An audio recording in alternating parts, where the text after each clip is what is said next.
Well, welcome everyone. I hope everyone survived the storm last night well and not too bad with the damage. I'm going to kick us off today. Thank you for joining us for the third installment of the Healthy Yard series. I'm Emily Green. I'm the Director of Member Engagement and Events here with Save the Sound. I'm just going to do a quick overview of Save the Sound. I'm sure you're all familiar with it, but just in case. So for over 40 years, Save the Sound has led environmental action in the Long Island Sound region. We fight climate change, save endangered lands, protect the Sound and its rivers, and work with nature to restore ecosystems. We have an impact map on our website that you can really dive into. It's interactive and it'll show you all of the ways that we work in the area, and you can zoom in on places that are key to you, or filter it by legal, or filter it by eco restoration. It's a really great tool if you want to look into more of what we do across the region. But then, there's also here, this is a brief snapshot of the work that we do. You can find more about it on the What We Do section on our website. So we work in many ways, from legislative advocacy and legal action to engineering, environmental monitoring, and hands-on volunteer efforts. We're protecting clean water and restoring regional ecosystems through hands-on science and community collaboration, legislative advocacy, and legal action. Our expert team continues to have a winning record in preserving the region's threatened forests, islands, and riverfronts. We have our hands-on regional habitat restoration that is creating lasting physical change that strengthens natural systems to benefit wildlife and people. And we're leading on bold climate action through policy leadership and on-the-ground projects that help our neighborhoods and ecosystems adapt to escalating climate threats. You can also find more about what we do and all the webinars, and this is Connecticut Cleanup Month. So you can find all of the information on cleanups happening near you or upcoming programs on our Stay Engaged page. And I'll share all these links in the chat box. And then, just a real quick how you can help. It's really because of supporters and members that we're able to continue fighting the crucial environmental battles and providing, really great webinars like this one. If you want to help us keep fighting for your backyard in the year ahead, we'd appreciate your support to make that happen. You can go to savethesound.org/donate to make a gift to your environment today. This is also Green Guardian Month, and Green Guardians are our monthly donors. So each month you can make a secure online gift by just signing up once. And you can do that at savethesound.org/Green Guardian.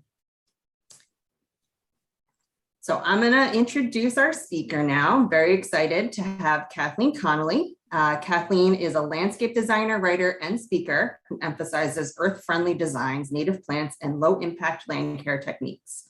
Her design services include landscape assessments, comprehensive plans, plant research, project management, specialties including lawn reduction, ground covers, flowering meadows, waterside buffer gardens, deer-resistant designs,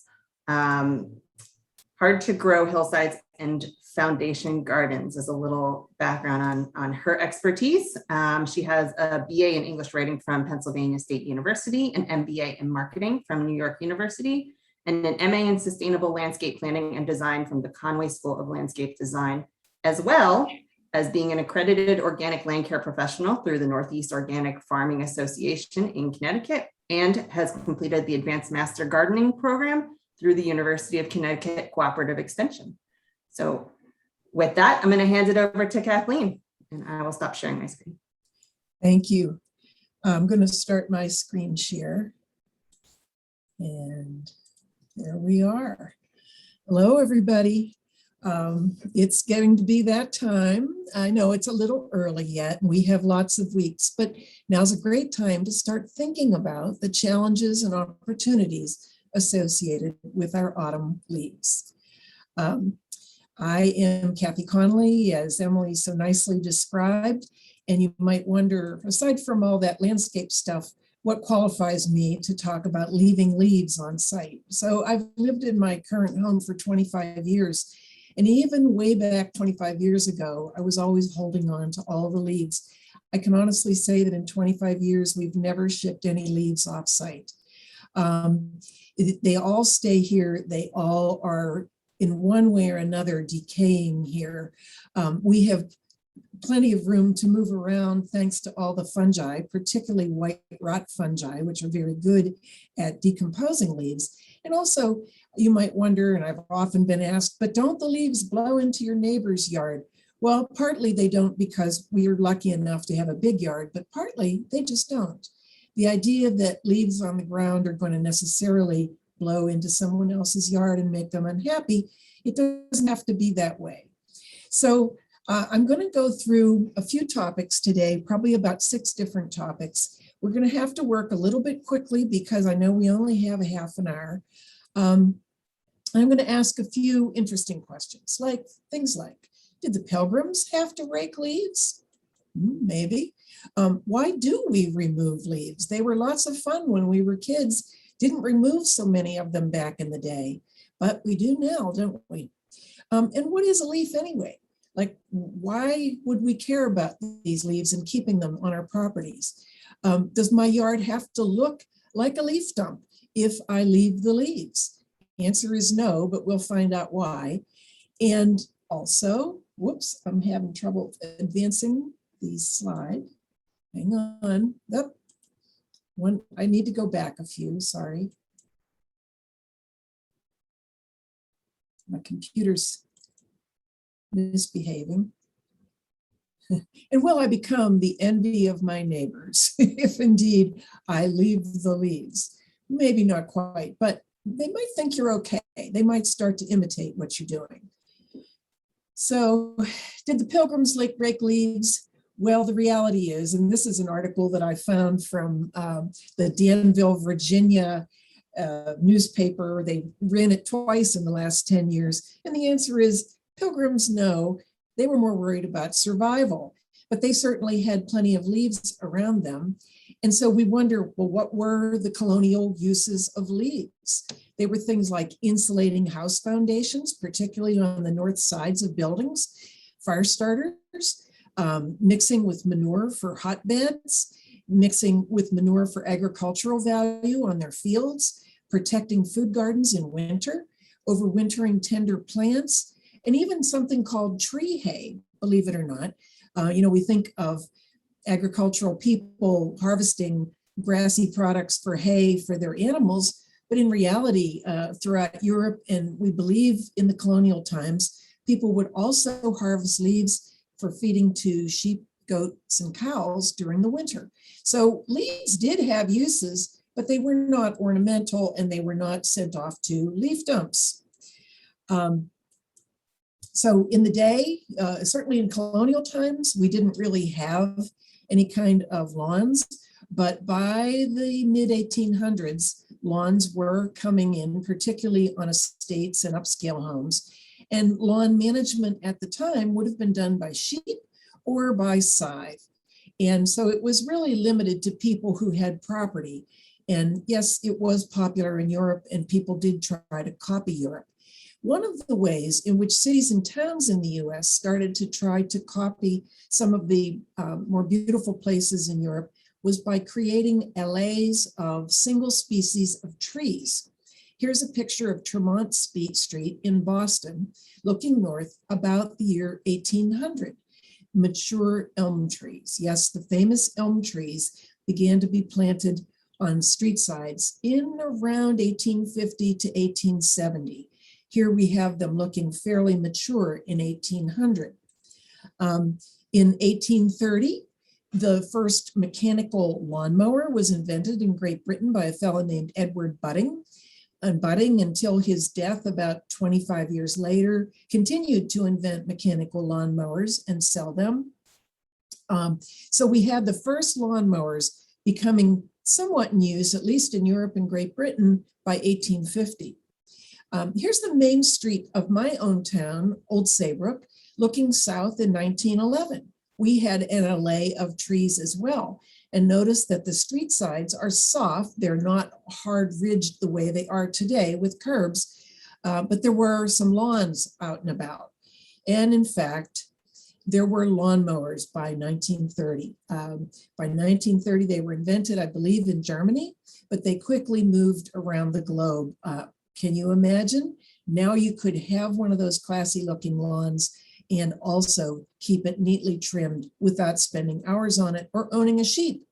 And then finally, we move into the 1940s, 1950s, when massive developments, this one happens to be Levittown, which is an extreme example, but these communities were 100% lawn and almost no trees. Now you might say to yourself, well, does that mean they had no leaves? Well, maybe, maybe not, but we're going to get back to how lawns play a big part in this story in a few minutes. Why do we remove leaves? It's an important question. Well, lawns are impaired. It is a fact that lawns are impaired by thick layers of leaves. You want to kill a lawn, you pile it 12 inches, 15, 18 inches deep with leaves, and within a year or two, you'll have very little lawn grass left. I think most everybody knows that. But the other thing is that lawns are very desirable to people. So they please people and they serve many needs. And so we're not here today to say, well, quit using a lawn. You might shrink your lawn, but most of us are not going to entirely get rid of our lawns. They have too many useful purposes in our lives, in our homes, with our families. Also, we have a large, well-established industry focused on lawns. It's easy to get lawn care, and along with that, if you wanted, leaf removal. There is also a safety factor associated with leaves, particularly wet leaves or frozen leaves become not that safe for people to walk on or for cars to drive on when they're left in roads and on sidewalks. So having said all that, we remove leaves for a lot of human-oriented reasons, but they're reasons that are not going to go away. So let's just say that we'll probably be removing leaves many years from now still. Other reasons we remove leaves, these are kind of looking beneath the hood a little bit. Our neighbors may have differing opinions about leaves and what should be done with them. And often there's social pressure within a neighborhood, or even sometimes ordinances and regulations that dictate what we will do with leaves. There are also some fears. They may be founded or unfounded. Ticks do live in leaf piles. That is a fact of life in our world today. That wasn't true when I was a kid, or even when my kids were little. I wouldn't have worried about them rolling in leaf piles and thinking that they might get tick bites. Today, we do have to think about that. Snakes, people say to me, but don't snakes live in your leaf piles? Well, I can honestly say in 25 years of keeping all my leaves, I've never found a snake on my property under any circumstances, actually. But if I did, I wouldn't be unhappy about it because the snake is there to get food. And what is he going to eat? Rodents. Rodents carry ticks. So I'm not too unhappy about the idea of having snakes, but I know that a lot of people are. It is a true statement that on occasion, snakes will overwinter underneath leaf piles because they're warm. Around here, we don't really have poisonous snakes in this part of the state here in Southern Connecticut, but maybe some of the listeners come from other parts of the state and they'll say, but we have a few timber rattlers in Connecticut. We have a few copperheads in Connecticut. Those are both true. And so if you live in one of those areas, you would need to think ahead about that. But rodents are everywhere. And in general, they are their populations explode very nicely unless they have predators. So it's something to think about in terms of snakes. So leaf management, it's here for the duration. It's not going to go away. So let's think then about what is a leaf? Like, what is this thing that we put so much energy into? Well, it has a number of functions, but the four big ones, and you may have learned this in high school, photosynthesis is its number one function. It makes food from sunlight. Leaves eat sunlight. And in turn, we eat leaves, either directly or indirectly. So they are the fundamental source of life on Earth in a way, because they are the only things on Earth that can gather sunlight and turn it into food that all the other members of various food chains can then take advantage of. So very important, leaves are. They perform gas exchange. They release oxygen and they take in carbon dioxide. They regulate moisture in the tree or the plant, and they are defense against insects and pathogens. Leaves have important defensive functions that we don't really need to talk about here today, but it is another important role that they serve for trees and other plants. So what is a decomposing leaf? Because this is really what we're more interested in here today. Well, you know, as a leaf moves towards a decomposed state, it goes down into its basic structures, a lot of which is a substance called lignin. Lignin is also the material that makes wood hard. Lignin is throughout trees. And cellulose is also abundant in all plant materials, but it's particularly abundant in leaves. And the cellulose and the other elements in the leaf decompose rather quickly. Lignin, however, decomposes very slowly compared to cellulose. And this is why leaves that have very high lignin content, which would be pine needles and oak and maple leaves, are leaves that decompose more slowly. Usually when I talk about leaves, somebody about this time will raise their hand and say, why do the oak leaves take so long to decompose? Well, this is why, because they have a high lignin content. They eventually do decompose, but it's a good idea to mix them with other types of leaves and keep them moist to try to accelerate their decomposition. So lignin is directly related to the rate of decay. Evergreen trees, the average lignin in evergreen trees, needles, or other forms of evergreen leaf is 30%. In deciduous trees, it's 22%. In shrubs, it's 7%. And so evergreen needles will decay the slowest. Deciduous trees, as a general rule, will be the medium rate of decay, with oaks on the long side of that and some other trees on the fast side of that.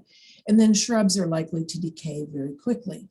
Also the species, the age of the tree, these are all things that indicate or that influence the rate of decay. So leaves also have a very high carbon ratio. And this, if any of you compost, you already know that one of the basic rules of composting is that you need to keep a balance between carbon and nitrogen in your compost pile in order to get good, efficient composting. So leaves contribute more than the ideal amount of carbon, which is one reason that if you put leaves into a compost pile, you will find yourself needing to add some of these green materials at the top of this little chart, such as food scraps, grass clippings, coffee grounds, and rotted manure.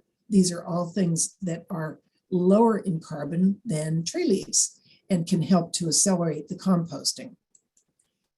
Variations among tree species. Here are some examples. Pine needles, carbon 100 to 1 in pine needles, 50 to 1 in oak leaves, but only 25 to 1 in alder leaves and 25 to 1 in ash leaves. So by now, if I gave you a quiz, you would probably know that ash leaves are likely to do what? They will decompose much more quickly than pine needles. Why do trees shed every year? Some trees at least, and I know the evergreens are an exception, but there's somebody out there right now, I know it, who's saying to me, and what about those trees that never let their leaves go, like the oaks that hold on to their leaves all winter? Well, that's a special case, but the basic reason that trees shed their leaves every year is for moisture conservation within the form of the trunk and the roots. Leaves, one of their primary purposes is transpiration with the atmosphere. They pull moisture up from the roots, from the ground, and they bring it up into the canopy, and then they send it back down with food. And when from the tree's perspective, freezing temperatures begin to come in, or just lower temperatures, the tree reacts as though it's entering a drought period. So here in the Northeast, where they really do get into freezing times and we have frozen soil, many trees will drop their leaves in reaction to the idea that they won't be able to get water again until the spring when the ground is no longer frozen. So it's about moisture conservation. What are the nutrients in leaves? Well, there are many, and we're not going to read each and every one of those, but just look at nitrogen, phosphorus, potassium. Those are the famous NPK that you read on the fronts of fertilizer bags. All the fertilizer that you need is in the leaves, because you see, trees are very efficient at taking up the elements within the soil and capturing them, holding them, using them, and then when they decay, putting them back. I do want to point out in bold here, the carbon content of many deciduous tree leaves in particular is nearly 50%. And so when we allow leaves to decay on site particularly, we're capturing carbon and keeping it in place, as opposed to burning leaves. It's this that makes one reason that we really don't want to burn leaves anymore, although my family certainly did it when I was a kid. Leaves and soil pH. A lot of people have the impression that leaves, especially oak leaves and maple leaves, will make soil acidic. And I can't number the articles that discuss the fact that leaves compost to a neutral pH, and they do not impart acidity to soil. So you can take that off your list of concerns if it is a concern. Leaves compost to a neutral pH. Evergreen needles, when they're fresh, have the capacity to impart some acidity to soil. And it's one reason that it's a good idea to let evergreen needles sit aside for 6 months before you use them as a mulch. Unless in fact you're using them on an acid-loving plant like a rhododendron, a blueberry, or one of the other ericaceous plants. Oak and maple leaves do not make soil more acidic. So let's summarize what we've talked about so far. We've talked a little bit about how we got here to the point where we gather leaves and take them to dumps or try to burn them, compost them, whatever we do with them. Why we remove them, the good reasons and maybe some not so good reasons. And we've talked a little bit about what the heck is a leaf anyway. Now we're going to talk a little bit about what's going on in the public conversation, because there is a bit of a tug of war going on. And I think you all know that on the one hand, there is still an aesthetic in society that says that even one leaf out of place is somehow a violation of neighborhood standards. In some neighborhoods, this is practiced assiduously. In other neighborhoods, it's much less formal. But at the same time, as we have that aesthetic dominating some people's thinking, the practical realities are that we have more buildings, more roads, more walkways, and in fact, more people in the world today, and an established industry that employs millions and generates billions in revenue. In spite of all of that, there are a lot of anti-leaf collection initiatives coming up in the world. And that's why you're here today, because you want to know, how do I leave the leaves if I choose to? Certainly the anti-blower initiatives have been around for about 20 or so years. Quiet Communities, American Green Zone Alliance, Quiet Clean, Noise Free America. And actually, I just looked at a list of all the organizations, local and national. I counted up 35 of them who specifically address leaf blower noise and mower noise and other forms of equipment that landscape companies and individuals use to rid themselves of leaves and lawns and lawn cuttings. So some of the objections, and you've probably heard about these.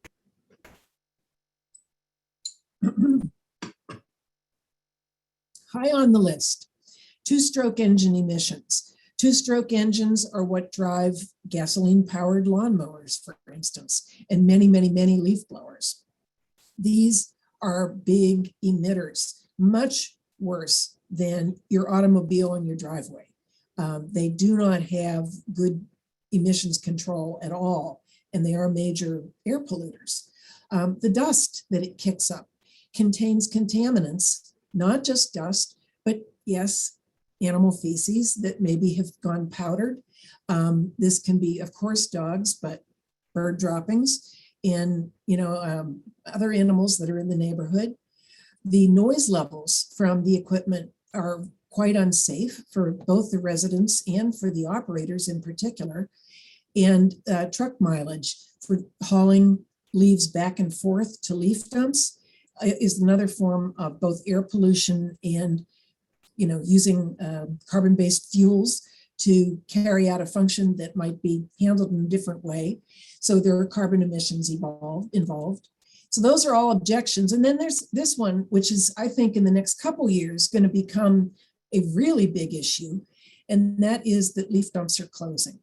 Particularly here in Connecticut, where we are really having to, because of changes to our municipal waste management systems, having to rethink the way that we're handling so many things at the end of their useful lives, that leaf dumps are going to close. We're just not going to have the option to take them off site. So we have to find other ways.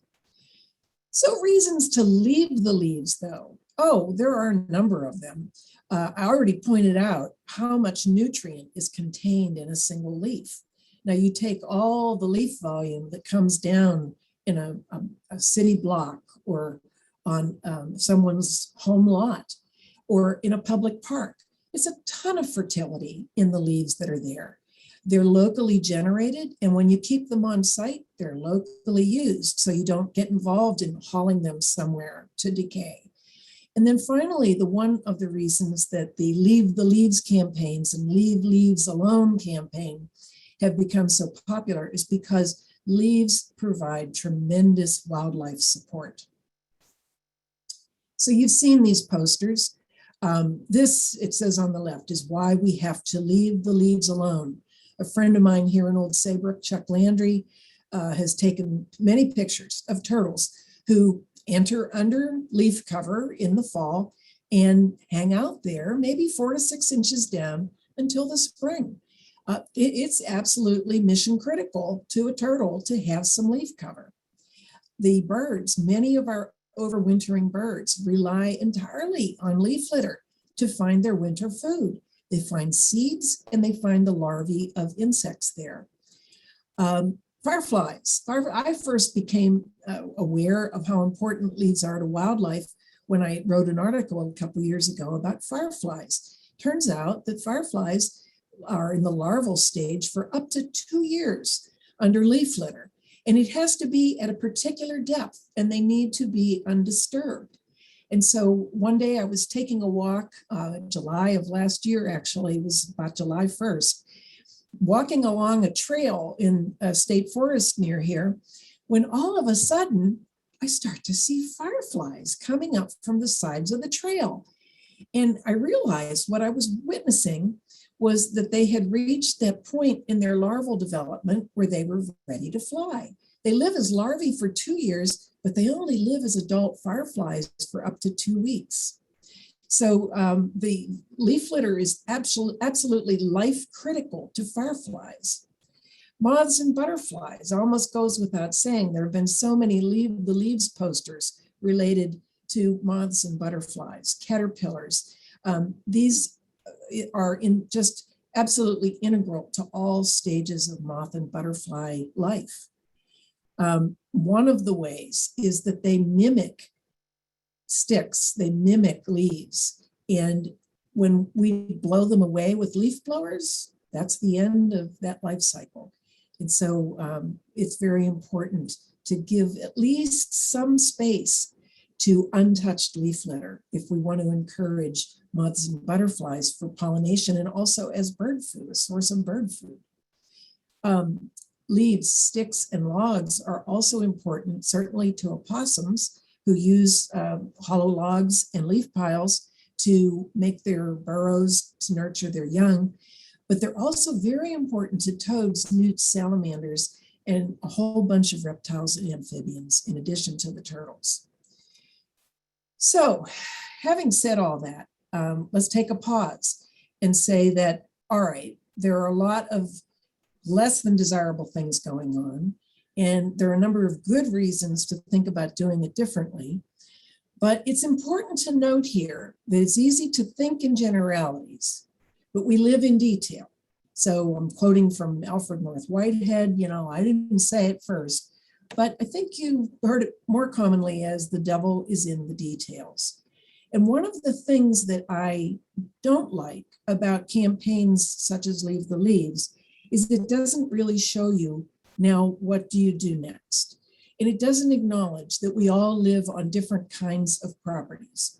And it's really important to acknowledge that not everybody can pursue every leaf solution that we're going to present today. And that's okay. The details come up when you look at the total quantity of leaves, the available space for either spreading them on the ground or composting them in a pile, the methods that are available to you based on where you live, and the available labor. Whether or not you can hire somebody, whether or not you have to do the work yourself. And these are important considerations. So I want to take just 1 second to look at what happens when you have the same size home on 3 different size lots. Now, each of these homes on these little plot plans are 65 by 35, and it's the exact same footprint on each of the lots. The first lot is 1/4 acre. The second lot is 1/2 acre. The third lot is 1 full acre.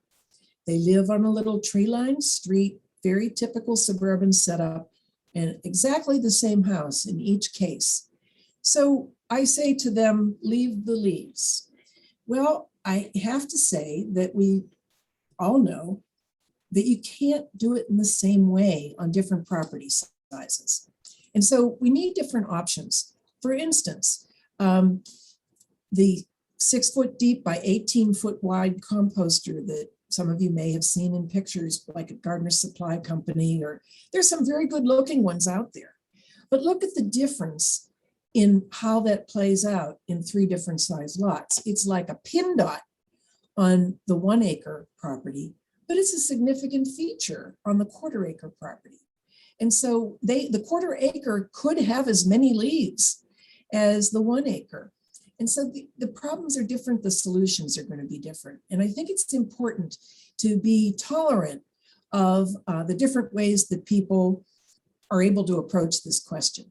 So with a 6 by 18 compost bin, that 1/4 acre home loses a significant piece of the backyard, where they maybe would have put, a child's play swing, or they throw the ball for the dog or whatever. So let's assess the on-site possibilities. Things that will make it easy for us to adapt to this. There are, first of all, a number of very attractive ways to build compost bins. We're not here today to review all the compost bins that are out on the market. I'll leave that to you for another day. And also, I will be supplying a handout with this talk through Emily at Save the Sound. And I will offer suggestions for how to research different composters. But by the same token, a very small yard, like is visualized over here on the right, something like this compost sack might be the ticket, because it's a 4x4. It has the same volume as a 4x4 compost bin, but it's a sack, and has the beauty, by the way, of not being pervious to mice and snakes. Oh, if that happens to be a concern of yours, it has a bottom. So let's further assess the on-site possibilities. If you have a relatively light leaf layer that comes down, let's say under 3 inches, mulch mowing might be just the ticket for you.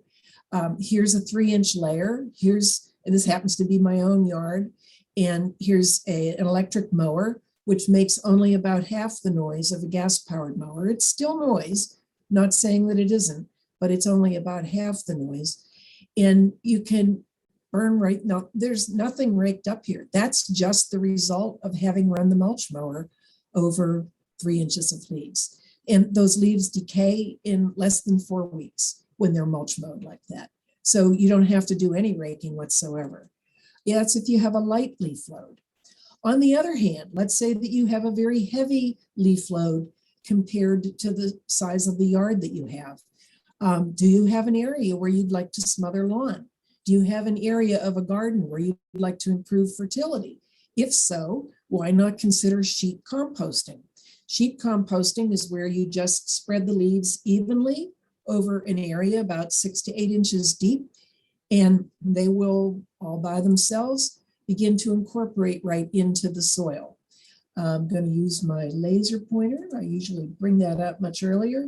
Notice that this was the following spring after I applied these to an area of my own yard, and that they are already beginning to be incorporated into the soil, certainly through frost action and through rain, but more importantly through what's called the macrofauna, which would be the pill bugs, the earthworms, the little creatures that go up and down and burrow in the soil and come up and grab leaf litter and bring it back down with them to make their own habitats underground. So sheet composting is an option.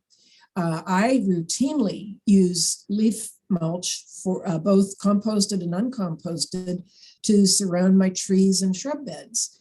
It is a very fine mulch.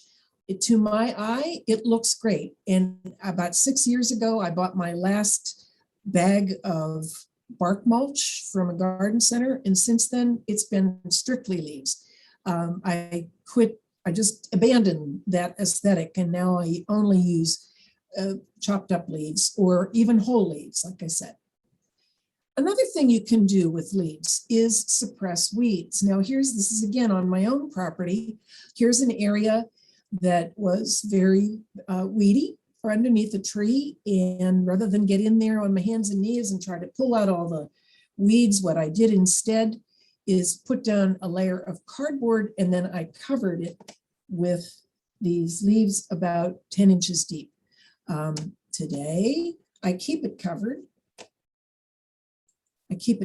And I don't really have to do any weeding there. So it's a good thing. Got rid of the weeds with the leaves. Another possibility is to cover your cold frames in the winter with a deep layer of leaves. You can actually grow winter vegetables through layers of leaves. It's maybe leaf management 201, not 101, but there's certainly some wonderful books out there about how to do that. Several of them are written by a woman named Nikki Jabor, who specializes in winter growing in Zone 5. And she makes extensive use of leaves and straw to carry out her growing techniques. Let's transition for a minute to some of the things that we really need to stop. Filling plastic bags with leaves, I can't think of a worse idea. To take something that's as nutritious and helpful as a leaf and put it in a plastic bag and send it to a dump is just not my idea of best practices. And I hope it's something that goes away. I know that a lot of towns have forbidden it and they insist on paper bags. In my personal opinion, that's not much better because we're cutting down trees to bag leaves and then sending the cut down tree to a dump to compost into material that could have been composted right on site. Open burning is not a good idea, also not allowed in most cities and towns today. People still do it to some extent, but it's not a good idea, both because of the carbon that it releases to the air, because of dangers that are created by fires that maybe we're not all as good at tending a fire as we should be. Sending leaves to landfills, we've covered that already. And then there's this business of leaves in the street. Some people, I've seen it done where they literally blow or rake their leaves into the street and then leave it there.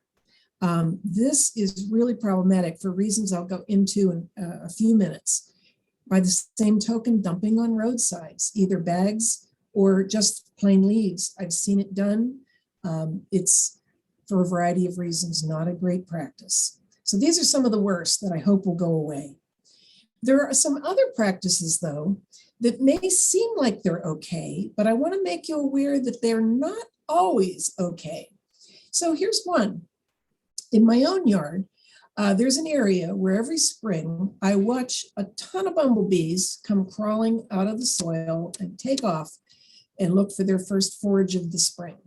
They come out of tiny little holes in a very kind of sparse area of my quasi lawn. And these are native ground nesting bees. In this case, they're bumblebees. There are other types of ground nesting bees. And these are some of the bees that we work to save through our, for instance, pollinator pathway programs. So it is really a good idea to come to observe next spring, if you haven't done it already, where bees are emerging from the soil in your property. Don't cover that with leaves, particularly with heavy loads of leaves, because that's where the bees have decided is good habitat for them to overwinter. And we certainly want to support them. Now, leaves in natural waterways. Leaves in natural waterways falling from the trees that surround them are a good thing. Contributes to the aquatic invertebrate food chain. And those invertebrates in turn feed fish larvae or fish tadpoles, frog tadpoles, young fish, etc. It's a goodness when the leaves of the trees right around a waterway fall in naturally. However, when leaves go into storm drains on roads, this is a big problem. Why? Well, turns out that leaves in streets are major sources of phosphorus. When we force leaves into waterways of any sort, ponds, lakes, Long Island Sound, they essentially act like tea leaves, and all their phosphorus is leached out into the water. And phosphorus is one of the things that can lead to algae blooms next summer. So we really don't want to overload waterways through any means with leaves, except where it's a natural process. Leaves that we pile in natural wooded areas. So I've already given you a couple clues on this one. We talked about the fireflies and how they need to be at a certain depth under leaves. We've talked about the bees that are ground nesters and how they need to be relatively uncovered so that they can emerge quickly in the spring.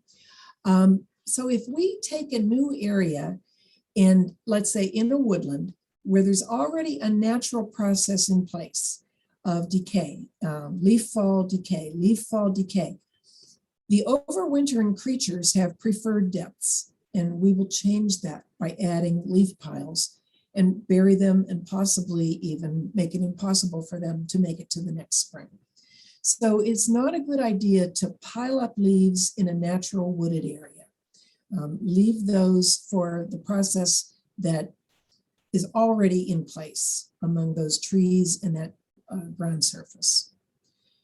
So we're going to wrap up now, and I just want to say there's a changing social contract out there surrounding leaves. It's one thing to say that leaves are not litter, to say that we should leave the leaves. On the one on the right, it says neighbors may think you're crazy or just plain lazy, but the little guys know you're a real hero when you leave the leaves. Well, that's important, but it's also important to acknowledge that leaves are part of a social system. And we need to address our neighbors' concerns, try to work with our neighborhoods, talk to our towns, perhaps about getting some neighborhood space for group leaf dumps, perhaps at the edges of roads. Think about the possibilities of how you can turn this into a cooperative process rather than a contentious process, which it sometimes has been known to become. Those are my comments about leaves, and I am going to exit the slideshow now. And I'm happy to have discussion, take questions, and so forth. I'm going to stop my share, and Emily, go back to you. And there you go. Thank you so much, Kathleen.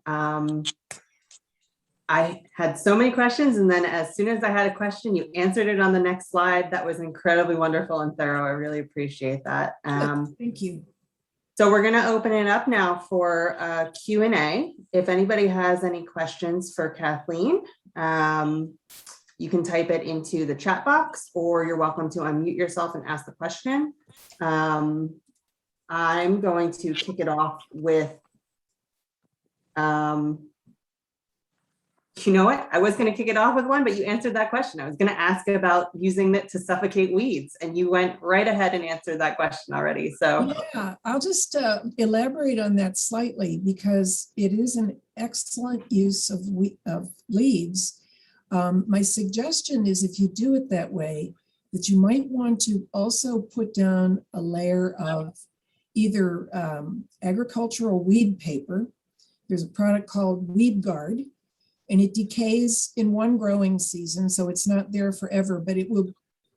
It really takes away the light, so that leaves are fairly loose, and so even when they've been mulch mowed, they're still pretty loose, and light can get down to that underlayer where particularly things like bittersweet are, they're vigorous and they want to come through, and they will come through. So my suggestion is cardboard or Weed Guard. If you don't have a good source of clean cardboard, which is important that you use clean cardboard, not with tape, not with lots of wax or plastic on it, I purchase a product called Ram Board, believe it or not, from paint supply stores. And well, you might say, well, gee, why would I spend money on that for a weed smother? It's really easy to roll it out. I will tell you that. When you see how much time it saves you, then you just throw your leaves on top of it, about 12 to 18 inches deep.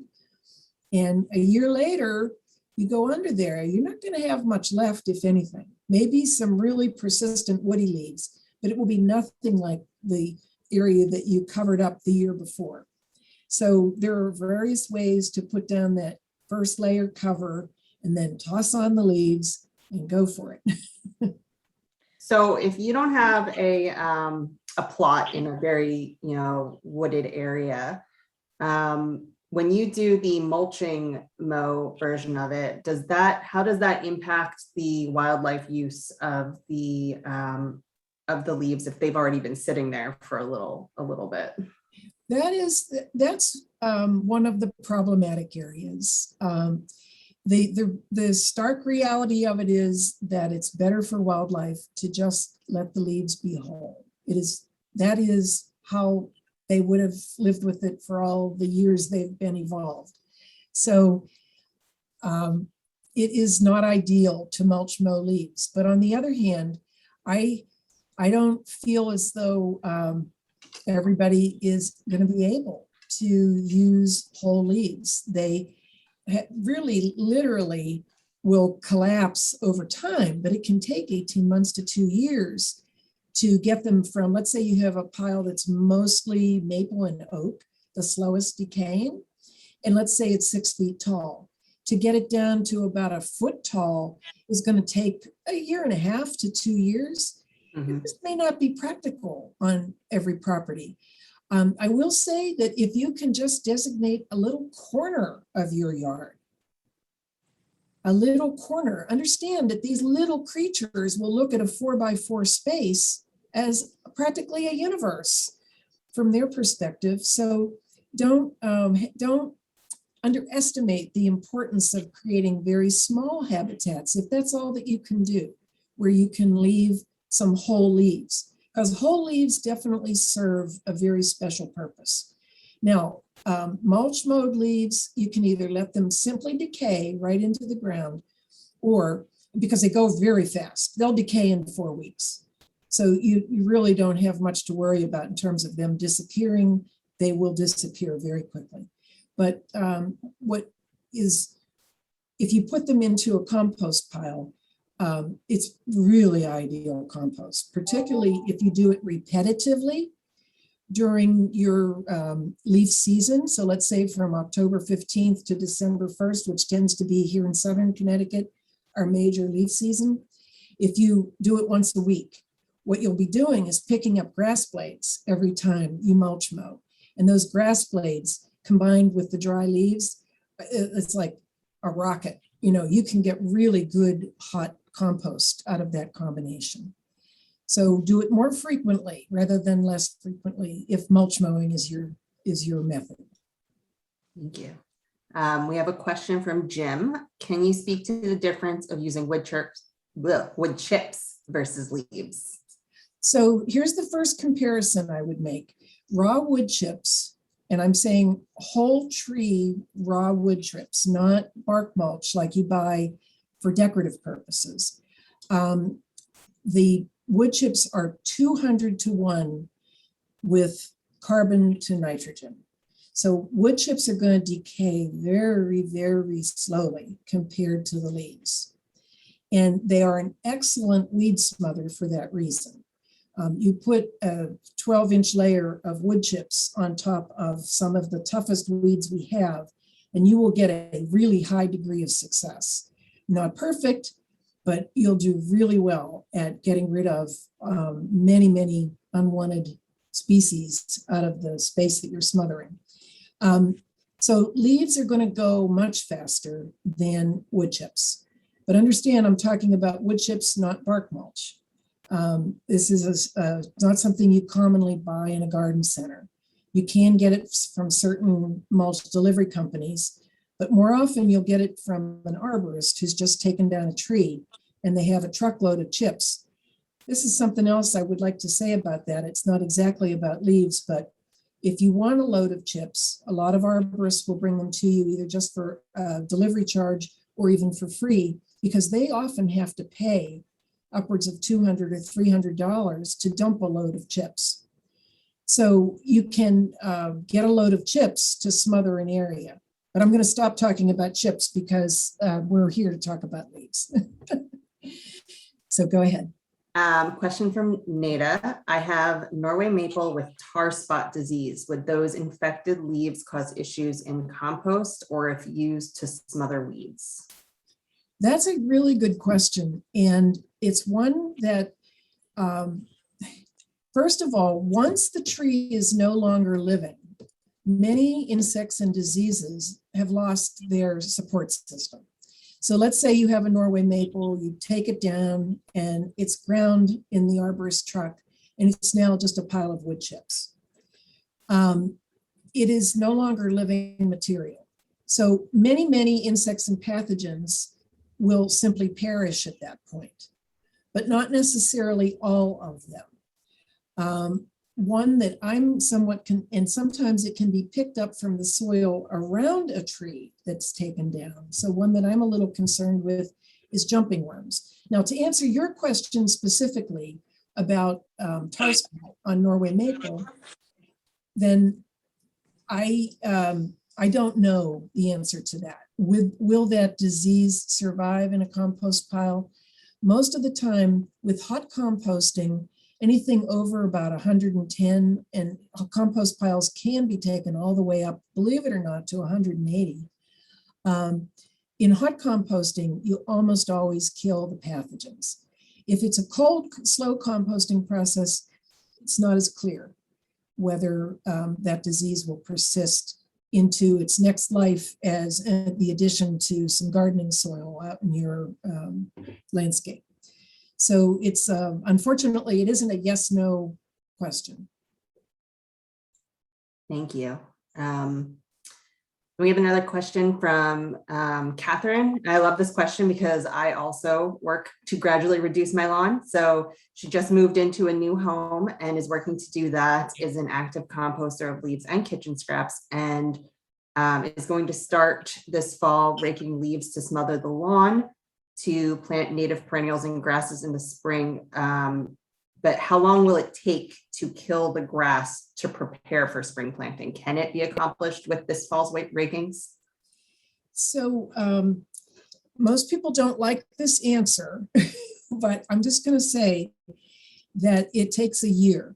So let's say that you start your smother now and you give it a year. Now, here's why. It's not that you may next summer, next June, you'll look underneath your smother and you'll say, well, she said it would take a year. This is looking pretty dead to me.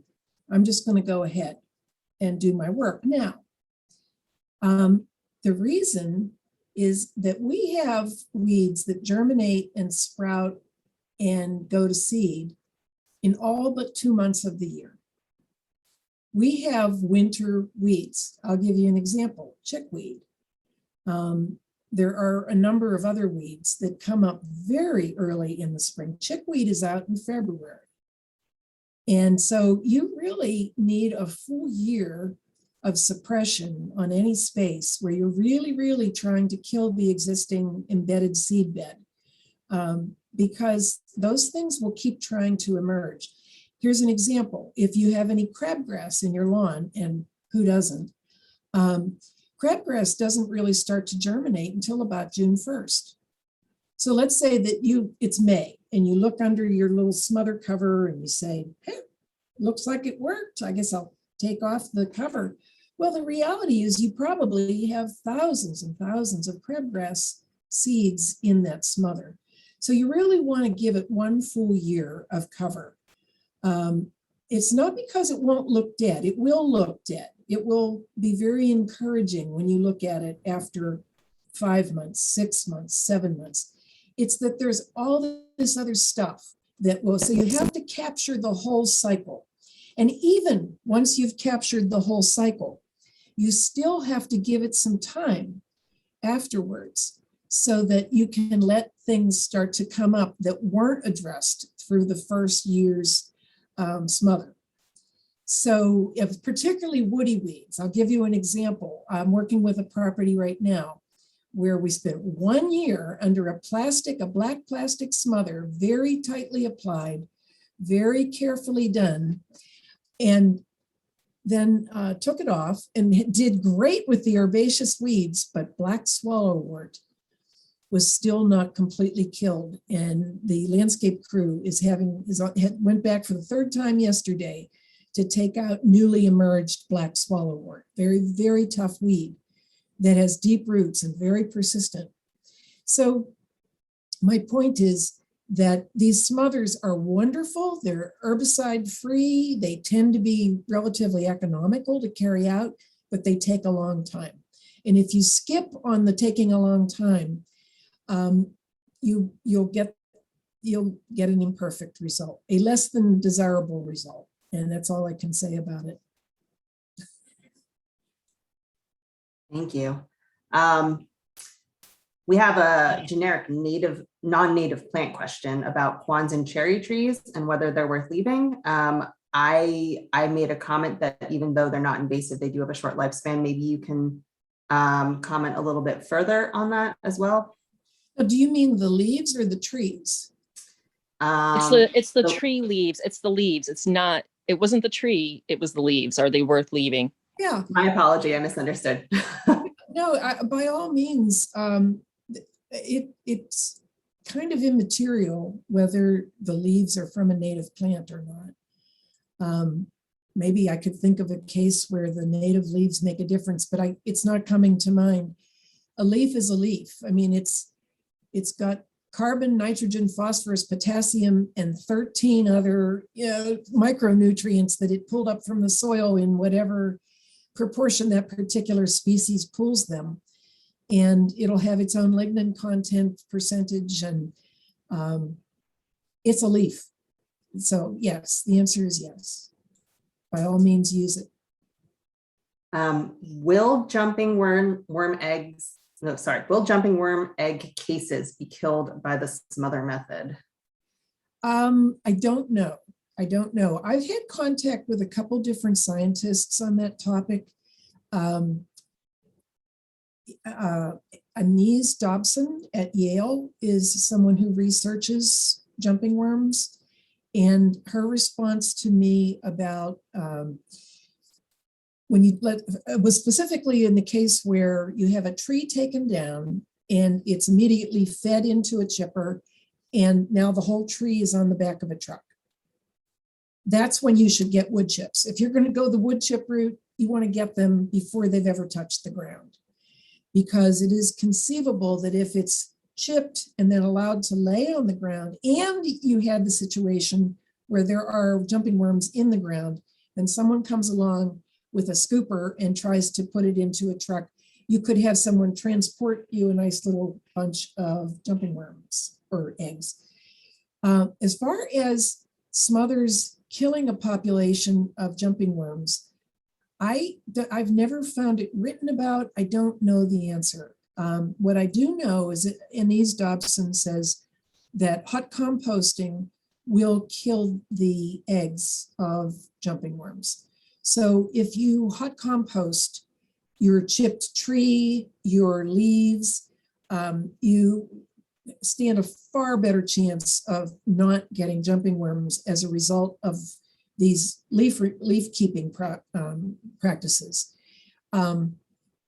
It's a very tricky subject and one that isn't, really solved yet as far as how do we get rid of jumping worms. So it's a very good thing to think about.